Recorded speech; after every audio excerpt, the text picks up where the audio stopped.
Hey guys, my name is Waldy, and today we'll be talking about how much I absolutely love the classic 2008 MCU film, Iron Man. Hey guys, welcome to the channel. If you're new here, feel free to look around because there's not much I have except for, I guess, video game soundtracks. But if you're new here, welcome. I appreciate you guys taking the time to listen to my ramblings and my passion for this kind of stuff.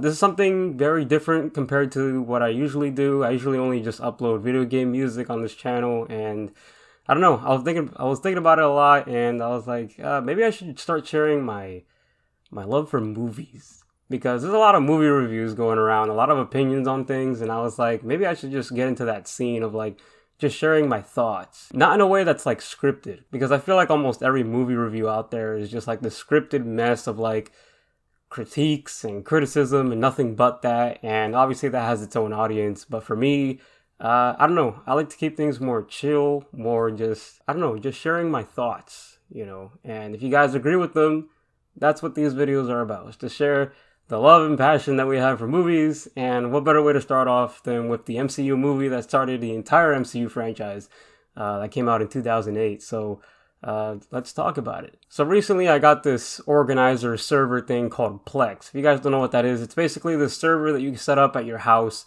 that allows you to store all of your Blu-ray rips or DVD rips or TV show rips, whatever it is, onto the server. And as long as you have your computer on or whatever the Plex is stored into, you can view your entire catalog of movies anywhere, and it's actually the coolest thing in the world. I use a program called Make MKV. If you guys don't know what that is, it's basically all it does is it makes MKV files of all your Blu-ray rips. So if you have a DVD drive, you can just throw in whatever movie, and it just rips it to an MP4, MKV, whatever you want, and you can view it anywhere, and it's the coolest thing. So my process of putting all my entire catalog of Blu-rays onto the Plex media server, which I have 200 plus of right now. I don't know. I started thinking about the soundtracks for some of the movies that I just really love. And one of the first ones that came to mind is the soundtrack for the first Iron Man movie, which I couldn't get the soundtrack out of my head. You guys know which one I'm talking about. The one with the car with the top down. I don't know what the song's called. I'm probably going to put it in the video, but it's the coolest song ever, and it was stuck in my head all day. So I was like, let me just watch Iron Man when I come home, and that's what I did. So I'm recording this as soon as I had just finished watching the movie after I don't even know how long. And honestly, it was a lot better than I remember it being. This movie's like really cool. And the way I want to make these videos is I want to start off by like, I guess, sharing the negative things about the movies first, and then moving on to like the things I really liked and like just gushing about it, because that's all this is, just me gushing about how much I love movies. So in terms of negative things I have to say about this film, there's honestly not much. Like there's probably maybe a few things, like for example, Tony Stark at the beginning is a super terrible, awful guy, right? But Robert Downey Jr.'s performance just makes it so that you can't help but love him, right? And I think that's the whole point of the first like 30 minutes of the movie, or like the first 10 minutes, right? Because that's really where it shows the side of Tony Stark that's very immature and not really caring about his life and not taking things at face value and stuff like that. And it was kind of hard to watch at points because I was like, man, like this guy is just, he's not a gentleman. He tries to act like a gentleman, but he ends up falling flat on his face. It's really bad. But then transitioning to that's when he gets captured by the 10 Rings in this movie. Well, that's what the group is called, which I just now realize is, I guess, a connection to Shang-Chi and the Legend of the 10 Rings. I just thought about that, and that's really cool. Oh my gosh. But yeah, so that whole point where he gets captured and stuff, that's when he starts to transition from like someone who doesn't care about life to suddenly realizing what life is all about, to not wanting to waste that. And the introduction to that was of the character that was helping him build the suit when he was in there. And on his dying breath, he was like, don't waste your life, And I don't know, I think that's one of my favorite scenes in the movie. I know I was going to talk about negative stuff, but I'm already transitioning to the good stuff because let's be honest, guys, there's not much bad about this movie. Like, it's just really good. Robert Downey Jr.'s performance, this movie is honestly the best part about it. Like, he's just, every time he's on screen, like, I just can't wait to see what he's going to say because he has so much to say. And just the way he portrays Tony Stark, he is Tony Stark. Like, there's no Tony Stark other than Robert Downey Jr., and he just nails this part so good. Especially when it comes to like that dynamic tone of like that immature jock of an adult to then transitioning to that, okay, life is actually important, and there are people out there that are using my own weapons that I made myself for evil. And I think one of the greatest aspects of this movie is that transition where he starts to realize the gravity of his own actions, of making a company that makes these weapons, and a lack of accountability, which is a central theme in this entire movie, is that lack of accountability and the fact that they're just a company making weapons, and the fact that his best friend is a part of the Air Force or whatever, right? And that could cause some things to be shaky when it comes to the accountability of the whole company, right? So that theme was played off really well in this film. And that's just one of the many great themes in this movie. But I think my favorite one by far is just Tony Stark realizing to not waste his life. Even in that scene where he straight up says, like, no, I want a press conference. I don't want to go to the hospital. I just want food and to talk to all the people that know me, that know my name, because I want to make a public statement. And that statement was that he saw what his weapons that he was creating were able to do in the wrong hands. So to prevent that from ever happening again, he just said, no, we're shutting down all operations.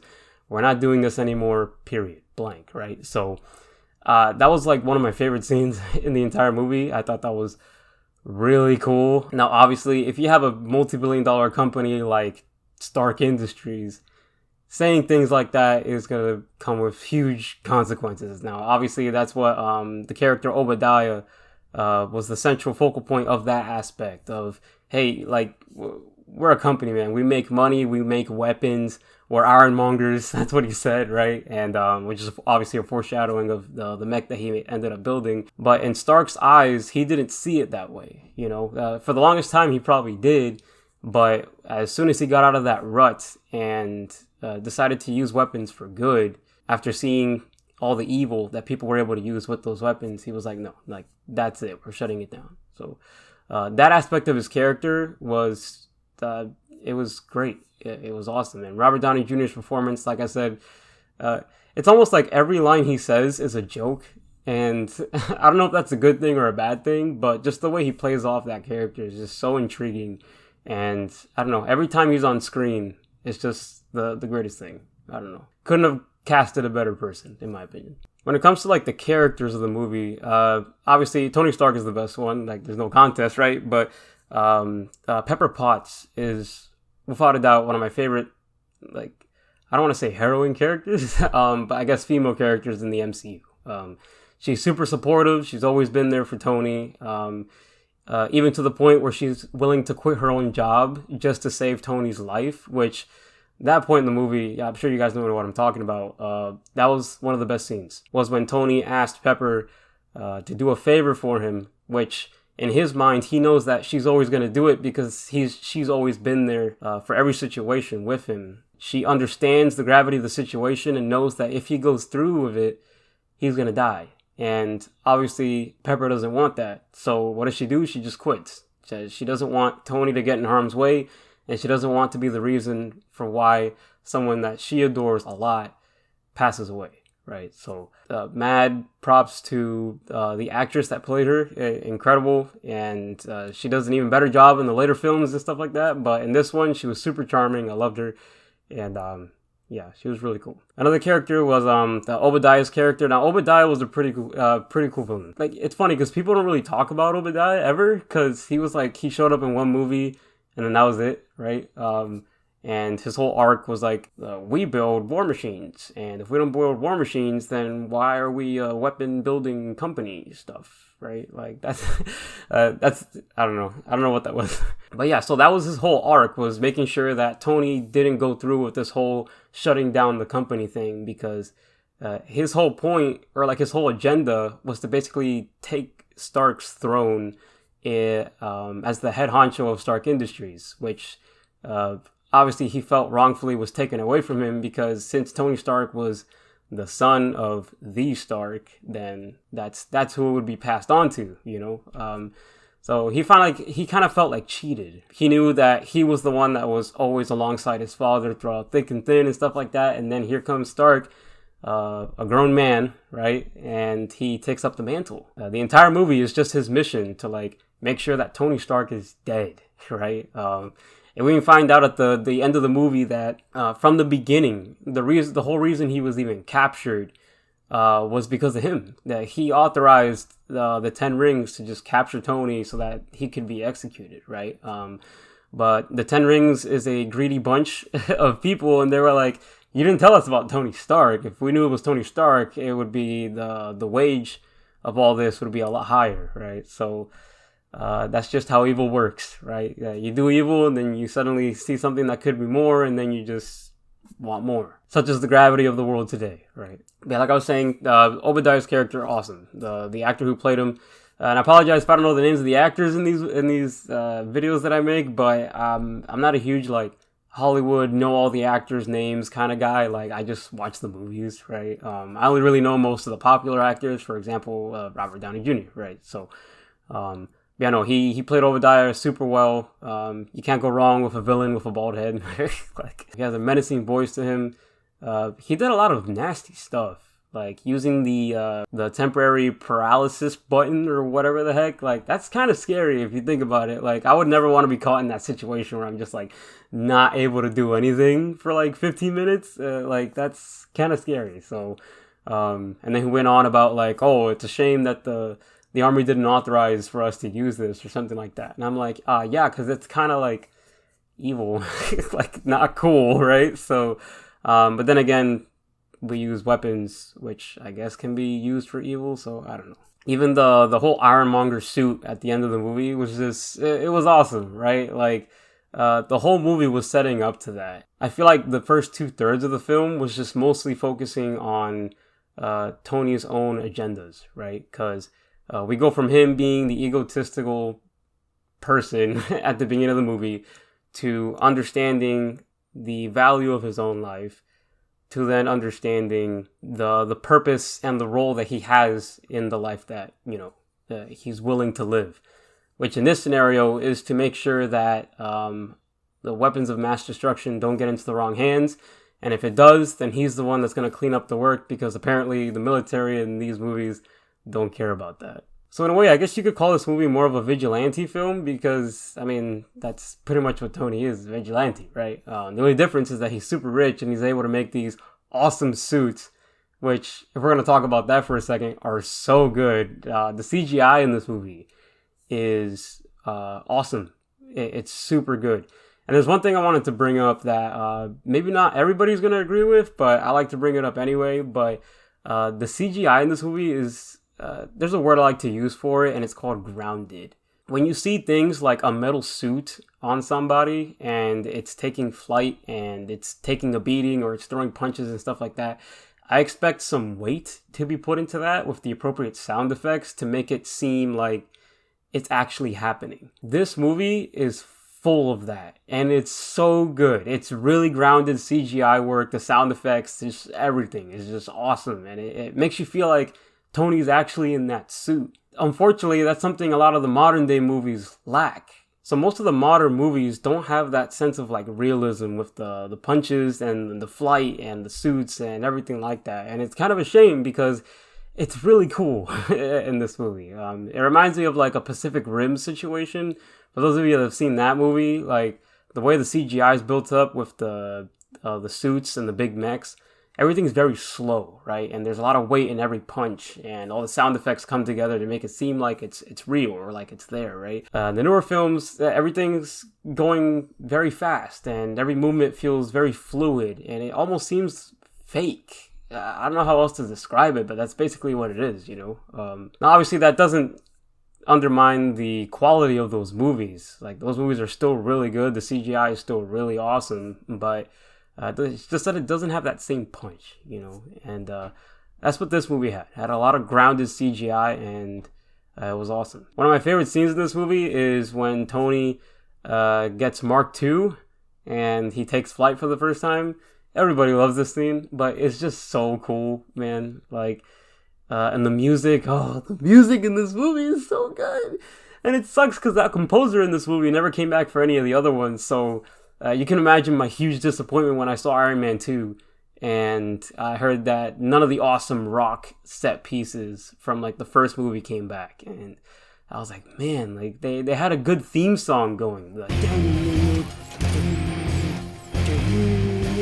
like that's just so epic, man. Like you can't get better than that. That's Iron Man's theme song. Like obviously there's a credit song that's called Iron Man, but that's another thing. Like the Iron Man's true theme song is that song that plays when Tony flies with Mark II for the first time. It's just, that whole sequence is just epic. I love when he first takes off, when he's like these low to the ground fly movements, like he almost hits a car at one point. It's so cool, man. So grounded, and man, like you can't beat that scene, man. It's just awesome. And switching over to like the music real quick again, like, man, the soundtrack in this movie is just epic, dude. Like, they hired the exact right composer for this because it's a mix of orchestra and electric guitar, and it just fits so well, man. And it's a real shame that they didn't bring it back, or like the composer, right? Because I feel like in every single one of these movies, there's like 2 different composers that show up, and I'm like, I don't know who this is.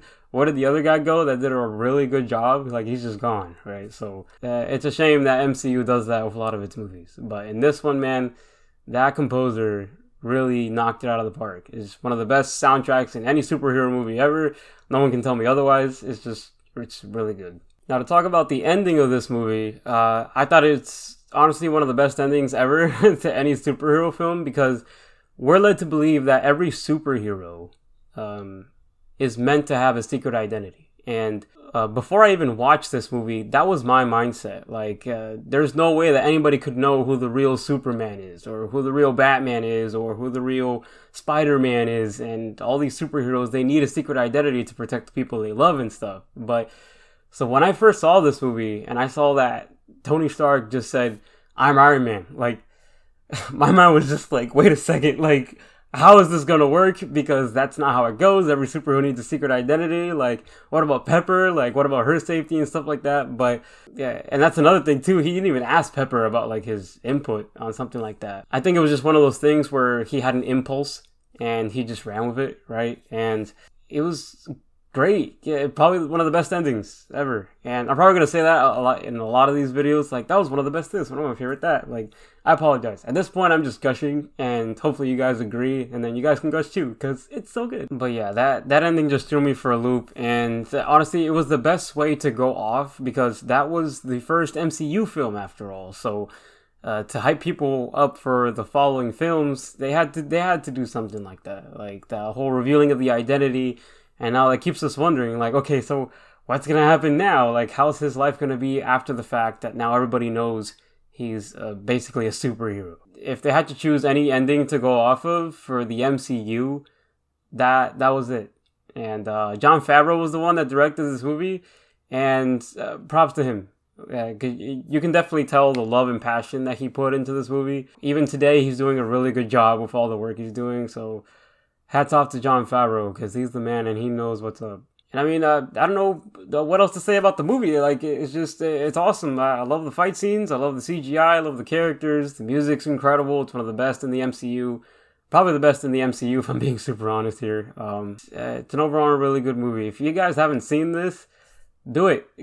And start with this, too, if you're getting into the MCU franchise and stuff like that, because this is where it started, right? This is what led into the popularity that is the MCU franchise as we know it today, and it definitely started off with a bang. Thanks guys so much for watching. Those are my thoughts, and a little short discussion on Iron Man that came out in 2008. It's an awesome movie. If you haven't seen it yet, like I said, go see it. If you guys like this video, please let me know in the comments. If you guys have any suggestions on things I can do differently, let me know, because this is my first time doing a setup like this, so hopefully it comes out good. Thank you guys so much for watching, and have a blessed night.